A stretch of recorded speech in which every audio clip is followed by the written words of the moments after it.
349টা প্রতিশ্রুতি, কন্যাদের মেয়েদেরকে বিনামূল্যে পড়াশোনা, আজকের এই জায়গায় দাঁড়িয়ে আপনারা বেসরকারীকরণ করছেন। আপনারা বলছেন কি বেসরকারীকরণ হলে বাইরে খেলাধুলায় ত্রিপুরা আরো নাম করবে। আরে কোথায় নাম করবে? এর থেকে কি শুধু ত্রিপুরা নয়, দীপা কর্মকার আপনারা সবাই জানেন, শুধু ত্রিপুরার নাম নয়, সারা ভারতবর্ষের নাম উনি করেছেন। কি প্রাইভেট স্কুলে পড়াশোনা করে নাম করেছেন? আপনারা কি বলতে চাইছেন মাননীয় শিক্ষামন্ত্রী এবং মাননীয় বিপ্লব দেবের নেতৃত্বে এগুলো হচ্ছে? আমি পাশাপাশি আরো বলতে চাই, শুধু যে নিম্ন মধ্যবিত্ত ঘরের ছেলেরা মেয়েরা যদি পড়াশোনা না করতে পারে তাহলে সেটার পরিসংখ্যান হবে 90%। আর 10% যারা আছেন উচ্চবিত্ত উচ্চশিক্ষিত যারা চাকরি বাকরি করছেন, আপনাদের ছেলে মেয়েদেরও কিন্তু ভবিষ্যতে পড়াশোনা হবে না। কারণ বংশগত এবং পরিবেশ, এমন পরিবেশ হবে যে পরিবেশটা হবে সমাজের মধ্যে, অশিক্ষা হচ্ছে সমাজের বড় অভিশাপ। এই অভিশপ্ত সমাজের মধ্যে আপনাদের ছেলেমেয়েরাও কিন্তু পড়াশোনা করতে পারবে না, আপনাদের ছেলেমেয়েরও অভিশপ্ত হবে এবং সর্বোপরি এই সমাজটাকে অভিশপ্ত হয়ে যাবে। এই অভিশপ্ত হতে আমরা দেব না। আপনারা যদি মনে করেন বিভিন্নভাবে আপনারা বোঝানোর চেষ্টা করছেন যে এই আইন ভালো, এই আইন লাগু করবেন, এই আইন লাগু হতে দেব না। কে কিভাবে নেবেন জানি না। এই আইন যদি প্রত্যাবর্তন না করেন মাননীয় শিক্ষামন্ত্রী এবং বিপ্লব কুমার দেব এবং শিক্ষা আধিকারিক, আমরা বৃহত্তর আন্দোলনে আমরা রূপ দেব।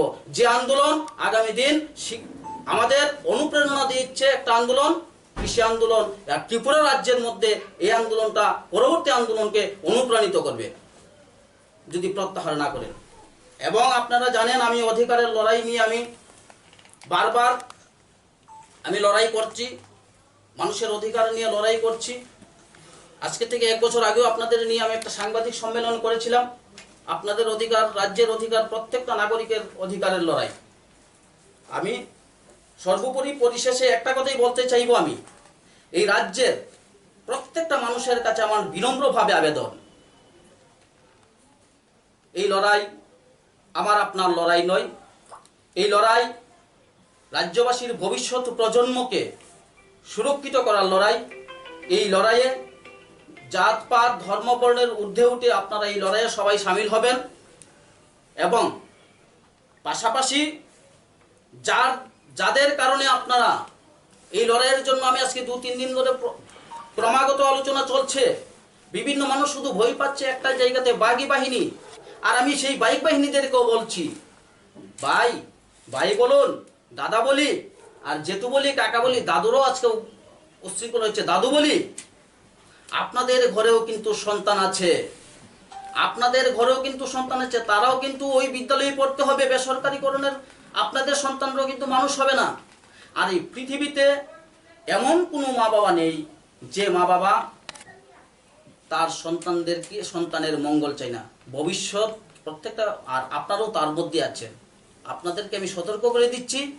আর আগামীকাল থেকে, আগামী পরশু থেকে বা আগামী দিন থেকে আপনারাও সতর্ক হন। আপনাদের সন্তানদের ভবিষ্যৎ উজ্জ্বল হবে না এবং আপনারা এই জায়গা থেকে আপনারা সরে দাঁড়ান, তাহলে দেখবেন আমাদের রাজ্যের মঙ্গল হবে, প্রত্যেকটা মানুষের মঙ্গল হবে। এবং পাশাপাশি আমি রতনবাবুকে বলতে চাই, শিক্ষামন্ত্রী আপনি কি পেয়েছেন? আজকে শিক্ষার ব্যবস্থাপনাকে আপনি অভিশপ্ত করে দিয়েছেন। কিভাবে আপনি প্রত্যেকটা সময় সার্কুলার মুহূর্তে আপনি চেঞ্জ করছেন? আজকের দিনে দাঁড়িয়ে ছাত্র আন্দোলন তো এমন তো আমরা বিগত দিনে আমরা এমন ছাত্র আন্দোলন দেখিনি। কেন আজকে ছাত্ররা আন্দোলন করছে? পড়াশোনা কামাই করে ছাত্র আন্দোলনে নামতে বাধ্য হচ্ছে। সেই দিন স্কুল তালা, সেই দিন বিদ্যালয় তালা, সেই দিন পথ অবরোধ। আপনার এই টুকটুকি সিদ্ধান্তের কারণে ত্রিপুরা রাজ্য এমনিই রসাতলে গিয়েছে। আবারও আপনি যে শিক্ষার বেসরকারীকরণ করেছেন, এই আইন যদি হয় তাহলে আগামী দিন এই ত্রিপুরা রাজ্যের মানুষ একটা অভিশপ্ত জীবনযাপন করবে। আর এই অভিশাপ থেকে রাজ্যবাসীকে মুক্ত করার লড়াই আমি নই, শুধু এই লড়াই আমার আপনার লড়াই নয়, এই আইন প্রত্যাবর্তন আমরা করব।